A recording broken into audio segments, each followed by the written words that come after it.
بسم الله الرحمن الرحیم. ګران قدرمن کتونکو په شموزو کې تلاوت خان هاوس کې موجود یو او نن د مسلم لیګ ضلعي جنرال سیکرټري سید حبیب علي شاه او دغه ملګري چې دغه موجود دي. تلاوت خان چې چونکې دوی زاړه خانداني مسلمانانو سوخ کې عوامي نېشنل پارټۍ ته راغلي د الیکشن ټینیور د دوی څخه افغانونه ول نو په هغه سلسله کې نن چې دی د هغوی په کور کې په شموزو کې په تلاوت خان هاوس کې نن یو مختصرا غونډه ده چې په هغې کې زه دعوت ورکوم جنرال سیکرټري مسلم لیګ نون سید حبیب علي شاه چې وضاحت وکړي او بیا به تلاوت خان هم ستاسو مخامخ راول. بسم الله الرحمن الرحیم. نحمده ونصلي علی رسول الکریم. اما بعد فاعوذ بالله من الشیطان الرجیم. بسم الله الرحمن الرحیم. لاول خو زه ستاسو او بیا خصوصا د تلاوت خان صاحب ډېر زیات شکرګزار یم چې موږ باقاعده طور تلاوت خان صاحب له 3-4-5 د جرګو په صورت کې رالو او دته موږ دا وویل چې یاره دا خو پاکستان مسلم لیګ ستاسو پارټي وه زړه، په دې کې د شهید عدالت خان سپین دا قربانیان دي او په دې پارټۍ کې ستاسو یو اهم رول و. نو خفګان خو په راځي په پارټیانو کې عموما داسې خو دا ده چې یاره خپل خلک په خپل ځای کې شي نو هغه ښه ښکاري. نو زموږ د پارټۍ چې څومره لیډرشپ او څومره خلک دا خواهش و چې یاره تلاوت خان صاحب بیا خپل ځای له راشي. نو زه بیا خصوصا د دې شکرګزار یم چې یاره دې زموږ دا جرګه دا لومړنۍ جرګه نه ده، ډېرې جرګې په دې کې وشوې چې د اخر کار الله پاک راوغو د په دې خبره باندې زړه په زړه کې الله پاک دا واچولی چې زه خپلې پارټۍ ته واپس ځم. نو زه د ټولې پارټۍ طرفه څنګه چې زموږ صوبایي صدر د طرفه هغه دعوتونه ما ته راوړي او زه نن اپریشیټ کوم دیو ته چې انشاءالله تعالی دا پارټي د دوی وه د دې به یې که خیر وي او چې څومره د پارټۍ لیډرشپ ته باقاعده چې که خیر وي موږ ټول پریس کانفرنس کوو هغه به راځي د صوبایي صدر پورې او دله به که خیر وي موږ پارټۍ کې حیثیت هم ورکړو ده به هم ورکړو او هغه دا چې یاره فلحال به زه دا وایم چې د نایب صدارت پورې به انشاءالله دله ورکړو بیا به که خیر وي بیا هم کوشش کوو د ضلع سوات په سطح باندې او دوباره به زه د دې شکریا ځکه ادا کوم چې څومره یو ملاقاتونه زما شوي نو زموږ جرګې لا زموږ خلکو له ډېر زیات ریسپیکټ ورکړو او دا یې په وجه باندې چې کله موږ وکړل چې یاره ولې زما یو ورور زما د پارټۍ یو داسې غاړه چې هغه خلک پیژني، خاندان شته، خلک شته او هغه ولې زموږ نه باري.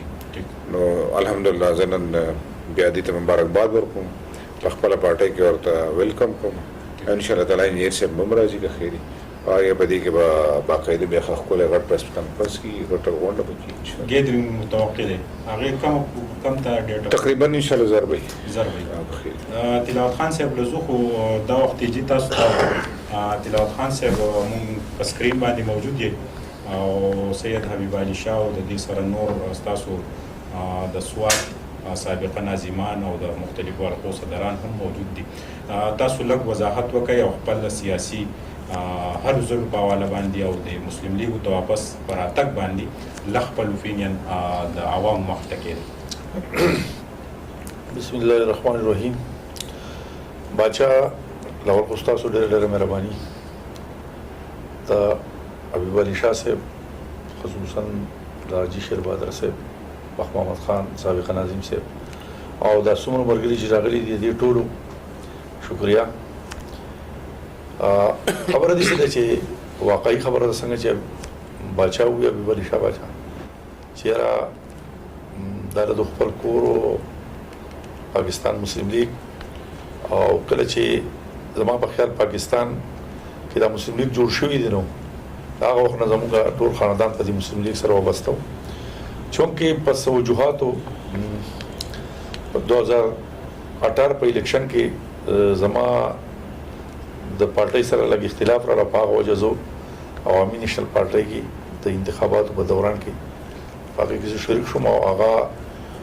ډېر عزتمن خلک دی عوامي نېشنل پارټۍ والا او هغو ماله ډېر عزت را کړی، ډېر زیات عزت را کړی او زه د هغو شکریا زما سره الفاظ نشي هغو شکریا زه په کم لیول ادا کړم. خو چونکې حقیقت هم دا دی چې په هغې پارټۍ کې ایډجسټ کول ځان لکه ګران بدیو چې ظاهر خبره ټول ژوندۍ په یو ځای کې تیر کې لکه 50 سال په یو ځای کې واړنو باقي ته بل څه ته ځان چې سکه لا شو دا کې هغه لګړ ګرانې نو بهرحال سعودي زمادي پاکستان مسلم لیگ مرګو خصوصا ابي بادي شاه صاحب تقریبا شپږو پیری زه د ډېر د دې راتلو شکریا ادا کوم چې بار بار د راغلو د خواهش وو چې را ټول پاکستان مسلمانې تراشه او خپل ورولي بیا قائمه او ما په سوچو کو بار بار په دې سوچ کو خو زه نو مجبور کړم چې ما په سوچو کو فیصله مو وکړه صحیح نو واپس زه سبغیر سا زماس اس شرطونو مرتونه نشته او په پارټي کې خود صلاحيت بنیاد باندې هر څه ملوي نو که صلاحيتو جو مخکې په کې سړی او شرط باندې بغیر زه په پاکستان مسلم لیگ واپس کوم دینو شمولیت اعلان کوم او د عوامي نشل پارټي د سره نن بعد زما سیاسي تعلق په سره زما یو سیاسي تعلق په سره زما ختم شو او نور دغه چې کم از کم زو ژوندم نو زو دغه احسانات چې کوم د منم ولې زما ډیر قدر کړی دی او ډیر قدردان خلک دی خو چون کې هغه مرګري په دې زمانہ ذکر نه خپ کیږي چې هغه په خپل په دې خبر پوه دي چې راځي مطلب دا دی چې مسلم لیګو کې الفاظ او نظریه او دغه وجه ده بس دا خبرې دي نور بس صحیح درنګ جهان مننه ابي شاه صاحب تاسو اخر کې زه یو ځل بیا لکه د ټولې پارټۍ طرفه او د زړه د کومینه او د اخلاص نه دي په خپل پارټۍ کې په پاکستان مسلم لیگ کې د دې په پارټۍ کې چې کوم واپس پرادلو باندې مبارکباد او په خیر علي ورته یو ان شاء الله تعالی چې ضروري څنګه دی وي زما خپل یو عجز غونته سټایل نه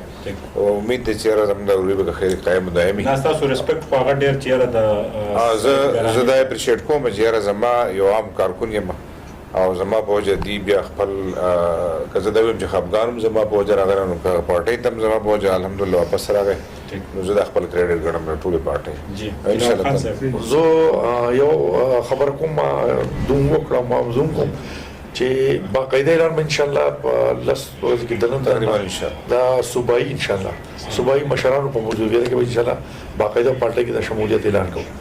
بالکل جی په لور ان شاء الله هغه ډېر چې دی هغه بین اوس کو د جنرال سیکریټری د سواد نه هغه په طریقه راوباسو خو په سواد سم تاریخ باندې چې دی هغه مونږ یو انکشاف کړو په میډیا باندې چې د عوامي نېشنل پارټۍ نه او د پیپلز پارټۍ نه ډېر اهم شخصیات او ډېر لوی خاندانونه په مسلم لیگ نون کې شاملېږي یا رد و بدل روان دي نو باغې کې یو چپټر چې وو هغه نن بالکل هغه پوره شو تلاوت خان صاحب چې د خپل زړې پارټۍ ترالو او جنرال سیکریټری ضلع سواد سید حبیب علي شاه دا و ټیم او ناظم صاحب حاجی صاحب دوی ته چې د دې نه مخکې کمی جرګې شوې نو بیا د تلاوت خان وینا تاسو خپل واره د جاغما نشو مسکول او د پارټي چې ودا زما زړه او د 50 کالو روابط چې ول زما نظریه نه چینج کړه او په تیر د عوامي نېشنل پارټي چې د ډیره زیاته شکریا ادا کړو د دې خبرې مونږ وهانو چې د عوامي نېشنل پارټي مشرانو دوی له ډیر لوی ریسپیکټ او ډیر لوی اعزاز ورکړی دی الیکشن بلدیاتي روان دي نور سیاسي هلې ځلې هم روان دي او مختلف وختونه چې دي هغه کې به مونږ تاسو مخامخ بیا راځو ما سویل بچا لره کې اجازه تعالی پامان